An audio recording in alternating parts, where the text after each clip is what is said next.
कसलाई सुन्न मनको बहस सुन्ने कोही छैन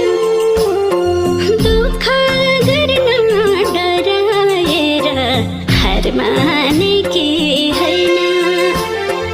आफ्नो व्यवहार देश